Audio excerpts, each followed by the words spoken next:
This is how the LGBTQIA community fits and doesn't fit into American culture.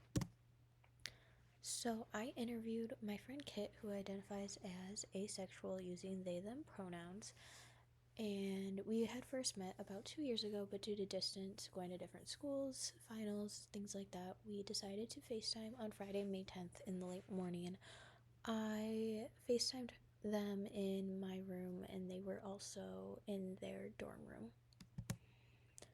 The listening skills I demonstrated was mainly active listening by taking notes, nodding, actively participating in the conversation, and limiting the distractions in my environment as I was home alone. I asked many follow-up questions to deepen the understanding of this topic and ensured to pick up on social cues so I knew when they were finished talking to ensure I wouldn't cut them off mid-sentence, and ensured to also make sure I did not talk too fast as well or go on tangents. Kit said that they often feel like they don't fit into the American culture or American society as much as they want to because many people seem to not have a progressive way of thinking or living in day-to-day life, meaning that many are not willing to adapt or make changes for the younger generations that are wanting change. Older generations are very accepting of other cultures, but when it comes to the LGBTQIA community and culture, they seem to be resistant to accept them time and time again, which has made it hard for those who are a part of this culture to not only get a job and hold a job, but also get married, have equal rights, proper health care, and many other things. But America has done many things to help welcome this culture. Kit has said that over just the past several years, there has been a huge growth and acceptance from people outside this culture accepting those who are a part of this culture, which actually led Kit to coming out. Legalizing gay marriage and celebrating Pride across the country in the month of July was a huge step to feeling the to feeling that they belonged here. So Kit showed me an example of a flag that they have in their room, but I went out and found this because there are many different types of flags that stand for many different things. The most popular one is going to be this one that everyone knows, being the rainbow flag. But you also have the lesbian, the transgender, the bisexual, pans, non-binary. The one Kit has in their room is the asexual, which is this one, because that is what they identify as.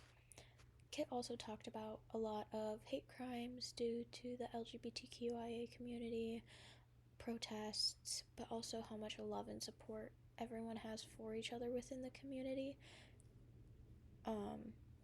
So this is a picture of a memorial after the Pulse nightclub shooting in Orlando. And then we have this one, which is, I believe, a protest. It's just saying liberty and justice for all, saying like everyone deserves equal rights. This one is again, love is love, stop saying hate. And then the bottom two are just the trans rights or human rights, obviously wanting human rights even though they're trans, gender, and then future is inclusive, just including everyone. So now I have some statistics. So about 7.2% of US adults identify a part of this culture, and you can see how much this has grown just since 2014 to 2022, mainly being Gen Z. So there will be some change, I feel like, coming in the near future as Gen Z does start to get into the workforce and government. And then of the 7.2%, this is how everything is categorized. So about 54% of the 7.2 identify as bisexual, meaning they will date either or will have a partner of either male or female. 24% of them are gay, meaning it is going to be a male and a male. 11% are lesbian, meaning it is going to be a female and a female. 11% are transgender, meaning it is going to be a female transitioning to a male or a male transitioning to a female, and the other 3% is other. And then Kit also mentioned how inclusive some brands, apps, stores, and other things can be. So here are some examples of those things